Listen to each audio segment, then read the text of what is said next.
back with you. This is Quarantine Hearts, finally back. Sorry it's been so long. We've just had some stuff going on, right? The new year, right? Wow, it's been that long, huh? It's been 6 weeks. We've been listening to Bad Moon Rising by Sonic Youth every day. Depending on when we put this out. What's that? So I'll edit this. Could be more depending on when we put this out. We'll see. Well, let's talk about this. What is this, our third episode now? Is that what it is? It's got to be our third episode. Yes. Bad Moon Rising, Sonic Youth, released in 1984. Fall of 1984. You want to give some facts? Should I give some facts about this thing? Sure. Here it is. We should actually, in case you've never seen the cover, it is a jack-o'-lantern on fire. It's meant to sort of like conjure, I don't know, the American dream on fire or something like that. There they are on the back. And this is the one and only album with Bob Burt. There he is. He would later be in all kinds of bands. He definitely worked with John Spencer Blues Explosion. And this was on the Blast First Homestead label. I think it's the beginning of their relationship with Blast First. Really jumping in there. Too.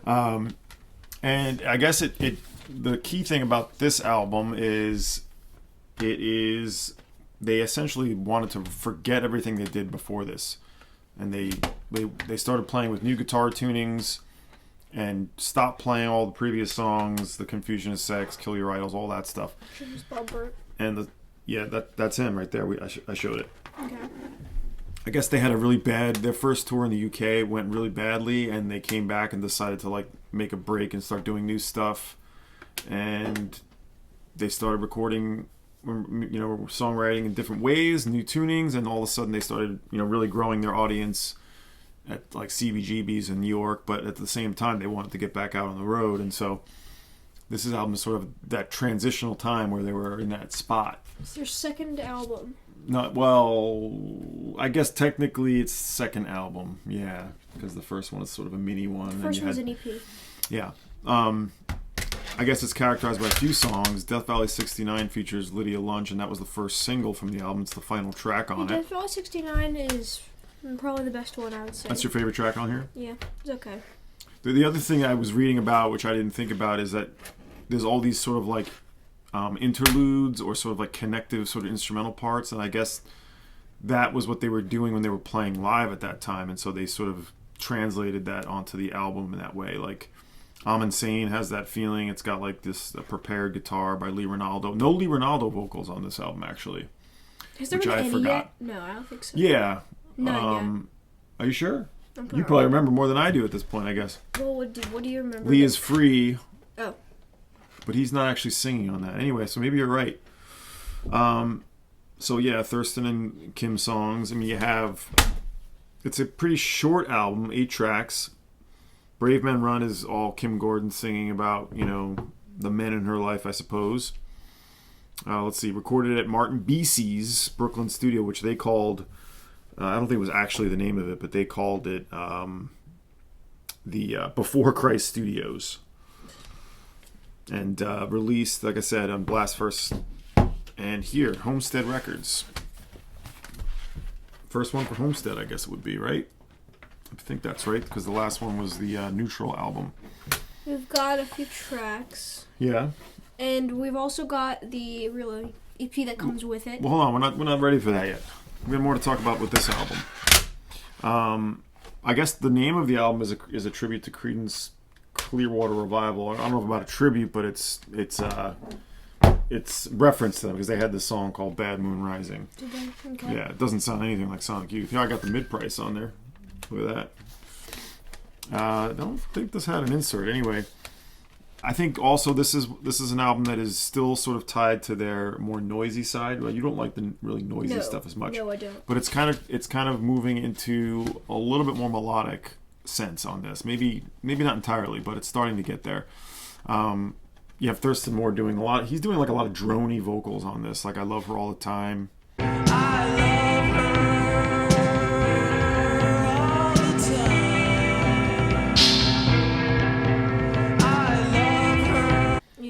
Society as a whole. He's almost whining a lot, but I like it. I love it, actually. It makes me lie to my friend. It's running down my street with white power. And yeah, this is sort of their first. Probably this is their best album to date at that point. I mean, for some anyway. 1984, and then they would release singles in 1985. This is the original label, as you can see here for the album. This is dated 1985 on here, but I thought it was 84. I wonder if I don't have the actual first pressing. We'll check on that later. And then, of course, The Halloween EP? the Halloween EP came out a little bit after, and it features the bonus tracks. It's Flower, Halloween, and what's the other one again? Satan is boring. Satan is boring. Satan is boring. Although this just has, here's our. Oh, it's colored? Yeah. Oh, wow. This just has Halloween and Flower on it. Satan is boring is not on this one, but this has got, yeah, the original sleeve we won't entirely show. Halloween is kind of quiet. Well, yes, because it includes inappropriate imagery. Here's the back cover, and then we'll do this for the front cover. Okay, we'll keep it. We'll keep it. Wait, SFSW, right? Safe for work. SFW. Safe for work. Halloween is kind of quiet. Flower's energetic and has 6 F-bombs. Yeah, there's a lot of swearing on that one. Yeah. The devil in me makes me stare at you as you support the flower women. Use the word.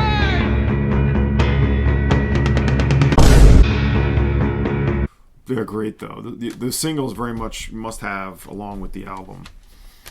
The themes I think on this one, there's themes of like Satanism. They talk about Native American issues of Native American issues. I guess Charles Manson is a reference on this. They were they were trying to sort of channel the underground was what they were doing at this time. But yeah, last album with Bob Burt, he would tour with them in the UK, and then Steve Shelley would enter, and then that would be their drummer for the life For of our the next band. album, Evolve.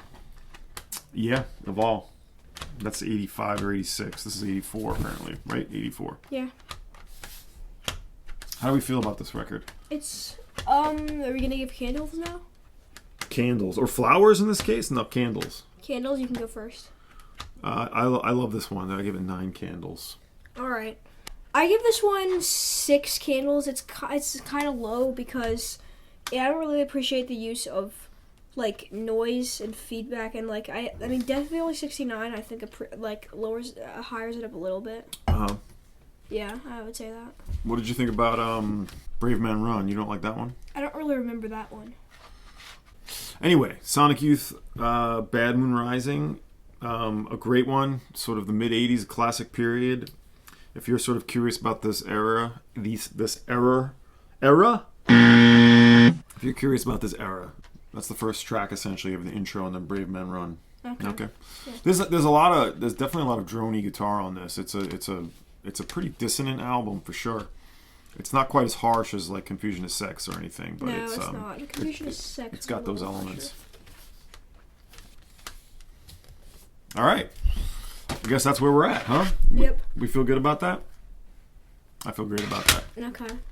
All right, Silas. So we'll hopefully do the next one much sooner than whatever it was. Let's 4 try weeks. maybe next week or maybe 2 weeks. We'll see what we can do. All right. It's next weekend. Bye.